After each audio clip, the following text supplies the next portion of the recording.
نحمده ونصلي على رسوله الكريم أما بعد أعوذ بالله من الشيطان الرجيم بسم الله الرحمن الرحيم يا أيها الذين آمنوا إذا قيل لكم تفسحوا في المجالس فافسحوا يفسح الله لكم وإذا قيل انشزوا فانشزوا يرفع الله الذين آمنوا منكم صدق الله العظيم وقال النبي صلى الله عليه وسلم أن تعبد الله كأنك تراه فإن لم تكن تراه فإنه يراك أو كما قال عليه الصلاة والسلام ভাই মাদ্রাসার সেক্রেটারি মাওলানা আকরামুল ভাই মাদ্রাসা সম্পর্কে কিছু বলার জন্য আমাকে বলেছিলেন, কিন্তু মাদ্রাসা সম্পর্কে বলার যে ধরন, যে সিস্টেম, যে তরিকা, সেই তরিকার খেলাপ আমরা সবাই আছি।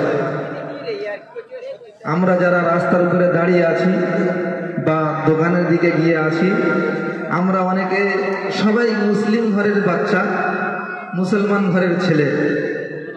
এইটুকু মাথায় রাখতে হবে যে আল্লাহর নবী সাল্লাল্লাহু আলাইহি ওয়াসাল্লাম যখন কোনো মজলিস কায়েম করেছেন, সেখানে সাহাবী রাদিয়াল্লাহু তাআলা আনহুম আজমাইনদের পরিবেশ পরিস্থিতি এইরকম ছিল। তারিখের কিতাবে দেখা যায় যে উপরে যদি কোনো চাদর ফেলে দেওয়া হতো, কোনো জায়গায় চাদরটা নেমে যেত না বা ডেবে যেত না, মানে এত জমে জমে বসতেন। আর আমরা যারা আমাদের সামনে দাঁড়িয়ে আছেন, আপনাদের সবার কাছে আমরা অনুরোধ করব, আমাদের গায়ক আছেন, যারা গজল গেয়েছেন বা যারা কেরাত করেছেন, সবাই আমি সবার কাছে অনুরোধ করব যে অন্তত আপনাদের থেকে এই মজলিসটা জমিয়ে মজলিসটা শুরু হোক। এই মজলিস যদি আপনারা জমান, এর কি লাভ আছে? আমি কোরআনের একটা আয়াত পড়েছি, 28 পারায় আয়াত আছে, অনেক হাফেজ আলেমরা আছেন, আপনারা জানেন। কিলা শব্দ ব্যবহার আছে এখানে, ওয়াইদা কিলা লাকুম তাফাসসাহু ফিল মাজালিস ফাফসাহু ইয়াফসাহিল্লাহু লাকুম। যদি কোনো মানুষ এই চার কোড়া সরে গিয়ে মজলিসের মান বাঁচাতে যায়, তো আল্লাহ সুবহানাহু ওয়া তাআলা বলছেন যে আমি স্বয়ং তার দারাজাতকে বলন করে দেব। ভাই আপনাদেরকে বলছি, আপনারা যারা আছেন সামনে, একটু অনুরোধ করে নিচে নেমে আসুন। ওখানে রাস্তার উপর দাঁড়িয়ে আছেন, একটা বিশৃঙ্খলা তৈরি হয়ে আছে, রাস্তার উপর উঠে বসে আছেন, নিচে সুন্দর নামাজের পরিবেশ আছে, যেখানে নামাজ হয়েছে সেখানে এসে বসুন। একটু আসুন, দয়া করে মেহরবানি করে একটু নেমে আসুন। আমরা যারা বাইরের দিকে চলে যাচ্ছি, একটু আগে আগে আসি, এসে একটু বসি, দুটো চারটে কথা বলে চলে যাব। ভাই যারা রাস্তায় ঘুরছি, আপনাদের কাছে অনুরোধ, এই প্রতিষ্ঠানের দিকে খেয়াল করে, এই প্রতিষ্ঠানের দিকে তাকিয়ে আমরা একটু নিচে নেমে এসে বসি। আপনারা ভাববেন যে মাদ্রাসাতে গিয়ে আমাদেরকে কি বোকা বানাচ্ছেন। আল্লাহর নবী সাল্লাল্লাহু আলাইহি ওয়াসাল্লাম সর্বপ্রথম যেখানে মাদ্রাসা শুরু হয়েছিল, যে মাদ্রাসা তৈরি হয়েছিল 1447 বছর আগে, সেই মাদ্রাসাটার নাম হচ্ছে হীরাগার। সেই মাদ্রাসার থ্রু দিয়ে আজকের এই শাহিদাতুন নিসা মাদ্রাসা তৈরি হয়েছে। এই মাদ্রাসার দিকে খেয়াল না করে আমরা নবী সাল্লাল্লাহু আলাইহি ওয়াসাল্লাম যে মাদ্রাসা থেকে সর্বপ্রথম শব্দ শিখেছিলেন ইকরা, সেই দিকে খেয়াল করে পড়া শেখার জন্য আল্লাহ সুবহানাহু ওয়া তাআলা কোরআনের মধ্যে যেটা বলেছেন, আমরা সেই নবীর মাদ্রাসার সম্মান বাঁচানোর জন্য যারা এখানে সেখানে দোকানের সামনে বিভিন্ন জায়গায় ঘোরাঘুরি করছি, আল্লাহর নবীর এই মানের দিকে তাকিয়ে, এই মাদ্রাসা শিক্ষা প্রতিষ্ঠানের দিকে তাকিয়ে আমরা এই সামনের মজলিসটা জমিয়ে নিয়ে বসে যাই। ভাই অনেক শিল্পীরা এখানে আছেন, যারা গজল গেয়েছেন, এরা পড়েছেন, তাদের সম্পর্কে আমার মূল কথা যেটুকু বলবো সেইটুকু বলার জন্য আমি এখানে এসেছি। আপনারা সবাই আসবেন, এখানে বসুন। সত্যি এখানে যে মজলিস চলেছে কেরাত গজলের, একটাই বিচার আছে, সেটা হচ্ছে মালিক ইয়াউমিদ্দিন, হাসরের ময়দানের বিচারক, সবচেয়ে এক নম্বর বিচারক। দুনিয়ার কোনো বিচারক নয়, কেউ বিচার করতে পারে না। এখানে যা নাত বা হাম বলা হয়েছে, যদি আমরা নির্বাচন ঠিকভাবে করতে যাই তো সারা রাত কেটে যাবে। কোনো শিল্পী খারাপ নয়, কেউ খারাপ বলেনি, হয়তো তার আওয়াজ খারাপ, কিন্তু যে সম্পর্কে বলতে চেয়েছে বলেছেন, এই সম্পর্কে নম্বর দেওয়ার মতো আমাদের কোনো যোগ্য নয়। আমরা যারা এটা পরিবেশন করেছেন তারা না 50 নম্বর দিয়ে মার করে আমাদের হাতে খাতা তুলে দিয়েছে, কিন্তু আল্লাহর নামে যখন সে কোনো গুণগান গাইবে, নবী সাল্লাল্লাহু আলাইহি ওয়াসাল্লামের সামনে যখন কোনো গুণগান গাইবে, এই 50 নম্বর তাকে দিয়ে পূর্ণ করা যেতে পারে না। 50 নম্বর তার যোগ্য নয়।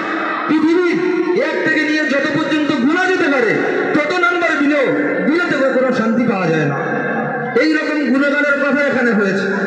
কিন্তু এই প্রতিষ্ঠান শাহিদাতুন নিসা যে শব্দটা আমরা শুনছি, আল্লাহ সুবহানাহু ওয়া তাআলা ওই মেয়েটার নাম কে রেখেছিল আমরা জানি না, কিন্তু আজকে সাক্ষী দিয়ে গিয়েছে যে শাহিদা শব্দের অর্থ হলো সাক্ষী দেনেওয়ালা, একজন গাহি দেনেওয়ালা, একজন বিচারকে ফাইনাল করবে একজন সাক্ষীর মুখ দিয়ে।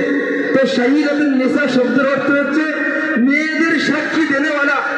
মেয়েদেরকে আমাদের মা বোনদেরকে জানিয়ে দিয়ে গিয়েছেন যে আমি একজন মা হিসাবে দুনিয়ায় এসেছিলাম, কিন্তু আমি আসার পরে তোমাদের সাক্ষী হিসাবে আমি বেড়ে চলে গেলাম যে আমি এই প্রতিষ্ঠান দাঁড় করানোর জন্য সেই সুদূর মদিনা মক্কা থেকে যে হীরাগার ছিল, সেই হীরাগারের দিকে তাকিয়ে আমি আজকের শাহিদাতুন নিসা এই পঞ্চশখালীর জমিনে এক টুকরা জমিন দিয়ে গিয়েছি, যেখানে একটা কোরআনের দানা পড়ে থাকবে। এই কোরআন থেকে এমন একটা জায়গা তৈরি হয়ে যাবে, সারা পৃথিবীকে চমকে দেওয়ার মতো জায়গা তৈরি হয়ে যাবে। এই জন্য আমরা আপনাদেরকে বলছি, আপনারা একটু নিচে নেমে আসুন। যারা মজলিসে আছেন, দোকানের সামনে ঘুরছেন, আপনাদেরকে অনুরোধ করবো আপনারা মজলিসটা জমানোর জন্য একটু সামনে আসবেন। এইটুকু 1 রাউন্ডে গজলের কোনো ফাইনাল করা যায় না, কেরাতের করা যায় না, কিন্তু এই নতুন প্রতিষ্ঠানের এই নতুন একটা কেরাত গজলের প্রতিযোগী হিসাবে পড়িয়েছিলেন এই মাদ্রাসার সেক্রেটারি মাওলানা আকরাম ভাই। ওনার উদ্দেশ্য ছিল যে আমার মাদ্রাসাটা এই মুরুর মদিনায় চারদিকে কোনো জায়গায় ঘর নেই, এই মাদ্রাসাটা পরিচয় করার জন্য ছোট্ট অল্প মানুষের কেরাতে যারা নাম দিয়েছেন, গজলের নাম দিয়েছে অল্প মানুষের, যা কেরাতের প্রাইজ ছিল, গজলের প্রাইজ ছিল, আমাকে বলে দিল যদি 2 জন হয় এই 2 জনকে 4টে প্রাইজ হাতে তুলে দেওয়া হবে। শুধুমাত্র মাদ্রাসাটাকে পরিচয় করানোর জন্য আপনাদের বহু দূর থেকে এখানে আগত করা হয়েছিল। আমরা যা বিচার করেছি আল্লাহ সুবহানাহু ওয়া তাআলা ভালো জানেন, বিচারের যোগ্য আমরা নয়, একমাত্র বিচার করেনেওয়ালা সেই আল্লাহ সুবহানাহু ওয়া তাআলা। ইনি বিচার করতে পারেন, ইনি মালিক ইয়াউমিদ্দিন, ইনি হাসরের মালিকের সেই দিনের বিচারের মালিক। তো দুনিয়াতে কোনো বিচারককে আমি বিশ্বাস করি না, কোনো বিচারকে আমি মানি না, একমাত্র বিচার করতে পারেন আল্লাহ।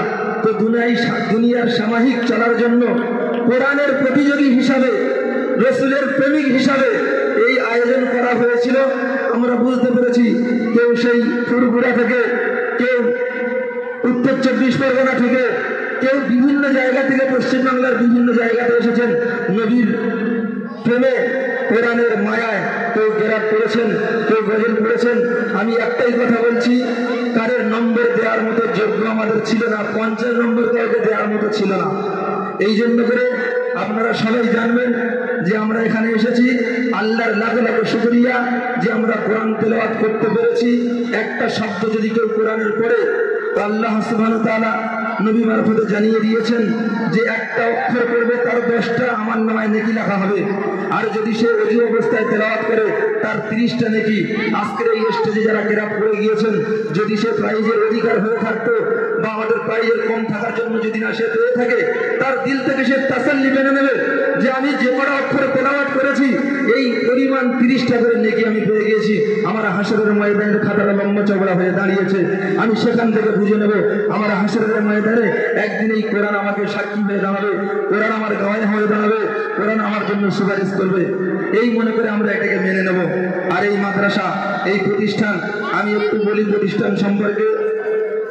পৃথিবীর হালচাল আপনারা সবাই শুনছেন, বর্তমানে 248 থেকে 52 পর্যন্ত হিসাব দিচ্ছে বর্তমান বিজ্ঞান যে পৃথিবীতে এত দেশ আছে।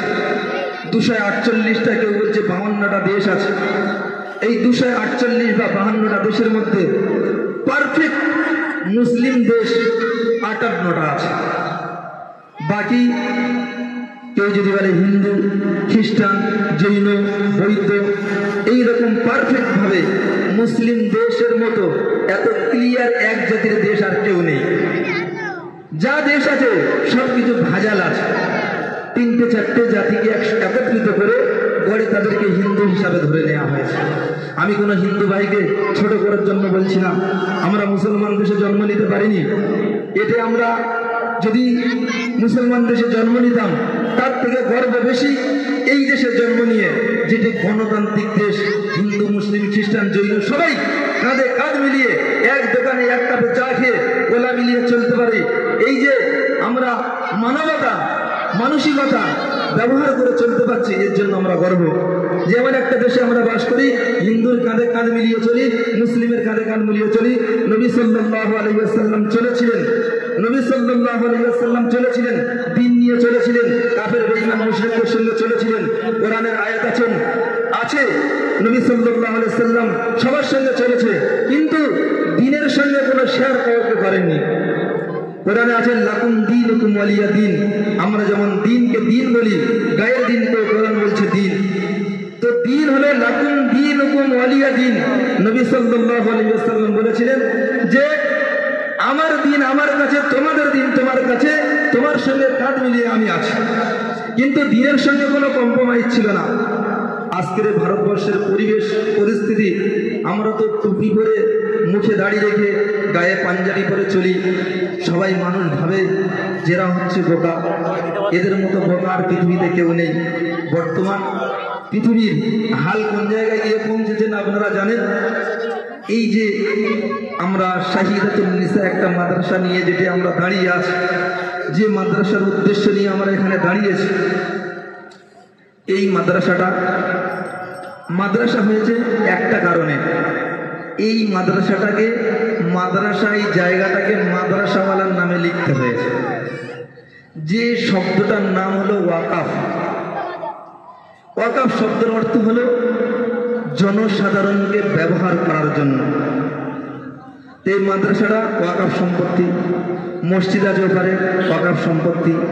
ভারতবর্ষের আমরা যদি টোটালি হিসাব করি, অনেক বড় বড় হিসাব কারণেওয়ালার কম্পিউটার ফেল হবে যে ভারতবর্ষে এই মুসলিমদের ওয়াকাফ সম্পত্তি কত আছে। হাজার হাজার কোটি একর জায়গা মুসলিমদের ওয়াকাফ সম্পত্তি আছে। এই হাজার হাজার কোটি সম্পত্তিকে বর্তমান আমাদের ভারতবর্ষের সরকার নিজের কবজা, নিজের আওতায় আনার জন্য একটা বিল নিয়ে এসেছে।